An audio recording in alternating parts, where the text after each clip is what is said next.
আজকের ব্লগটা একদম রান্নাঘর থেকেই শুরু করছি। ঘড়িতে এখন বাজছে সকাল 9টা। আজ সকাল সকালই অফিস ঘরে অ্যাটেন্ডেন্সটা দিতে বাধ্য হয়েছি। বড়মশাই অফিসের কিছু কাজকর্ম নিয়ে বেরোবে, এই জন্য তাড়াতাড়ি করে ওকে আলু সেদ্ধ ভাত করে দিলাম, সঙ্গে দিলাম পুঁটি মাছ ভাজা আর কাতলা মাছ ভাজা। দেখো কত কিছু বাজার নিয়ে এসেছে। মাসি এঁচোড়টা কেটে দিয়েছে, আর রয়েছে কাজুলি মাছ, পুঁটি মাছ ভাজা, কাতলা মাছ ভাজা। বাপরে বাপ, ওই মানুষটা বাড়িতে আসলে আমি সারাটা দিন শুধু রান্নাই করতে থাকি, আর বাড়িতে মাছ আর মাছ, পাগল হয়ে যাই আমি ওই 5-7টা দিনে। কাজুলি মাছটা করছি আলু আর বেগুন দিয়ে। কাজুলি মাছটা খেতে বাড়ির সবাই বেশ ভালোবাসে, এক কাটার মাছ তো। আর করছি এঁচোড় চিংড়ি। চিংড়ি মাছটা আনতে ভুলে গেছিল জানো, আবার পরে গিয়ে চিংড়ি মাছ নিয়ে এসেছে। এঁচোড় চিংড়ি মাছ ছাড়া খাওয়ার কথা তিনি ভাবতেই পারেন না। শীষ পালংয়ের একটু চচ্চড়িও করছি মাছের মাথা দিয়ে। ওই মানুষটা কয়েকটা দিনের জন্যই তো বাড়িতে আসে, এখন সে বাড়ির মালিক কম আর অতীত যেন বেশি হয়ে গেছে। তাই বলে সে কিন্তু তার কোনো দায়িত্ব বা কর্তব্য থেকে কখনোই বিরত থাকে না। দূরে থাকে ঠিকই, কিন্তু তার সজাগ দৃষ্টিটি রয়েছে বাড়ির প্রতি। প্রতি মুহূর্ত বাড়ির ভালো মন্দের খোঁজ খবর সে কিন্তু নিতে কখনো ভোলে না। আমার স্বামী ভীষণ কেয়ারিং। হ্যাঁ, অবশ্যই হয়তো সবার স্বামী কেয়ারিং হয়, আমি আমার কথাটাই বলছি। আর সে আমাদেরকে প্রচন্ড ভালো রাখার চেষ্টা করে। আসলে আমাদেরকে ভালো রাখবে বলেই তো সে না কষ্ট করতে বাইরে গেছে। আর আমিও কখনো আমার স্বামীর নিন্দা করাটা একদমই পছন্দ করি না।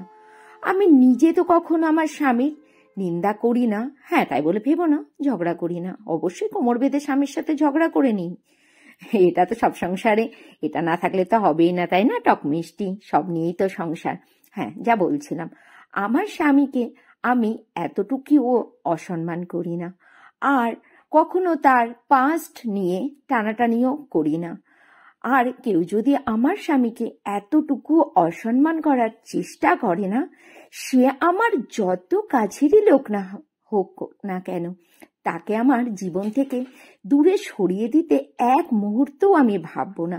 আর তাকে এত দূরে সরিয়ে দেব না, সে আমার ছায়াটাও বাড়াতে পারবে না।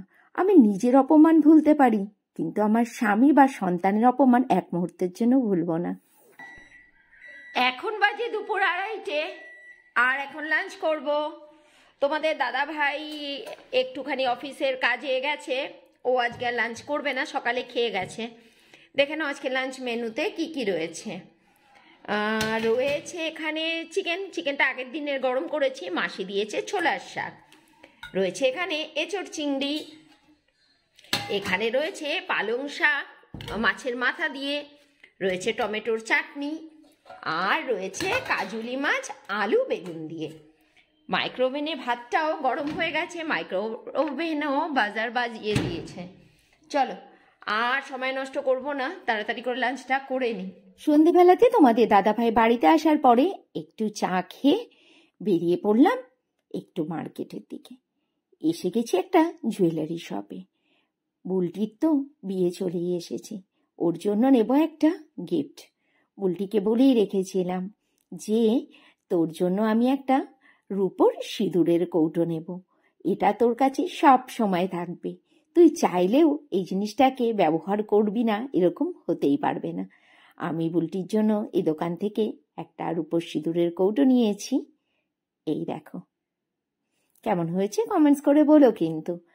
আর এখান থেকে নিয়ে নিলাম 2টো ব্যাগ আমার ভাইয়ের মেয়েদের জন্য। এখন বাজে রাত্রি 9:40, আর ঠান্ডার মধ্যে বেশি লেট করব না, এখনই ডিনারটা করে নেব। আজকে একটু গরমা গরম ভাত তৈরি করলাম, তোমাদের দাদাভাই যেহেতু দুপুরবেলা ভাত খায়নি। ডিনারে রয়েছে ভাত, সেই দুপুরের তরকারিগুলো রয়েছে এঁচোড় চিংড়ি, পালং শাকের ছ্যাঁচড়া, ছোলার শাক, মাছের ঝোল। এগুলো আমি আর তোমাদের দাদাভাই খাবো, আর ছেলে মেয়ে খাবে ফ্রাইড রাইস আর চিকেন। তোমাদের দাদাভাই আবার আসার সময় ফ্রাইড রাইস নিয়ে এসেছিল আর চিকেনও নিয়ে এসেছিল। আর গরম গরম নলেন গুড়ের রসগোল্লা। চলো এই দিয়ে ডিনারটা সারি, আর আজকে ব্লগটা এখানেই শেষ করছি। Tata, good night.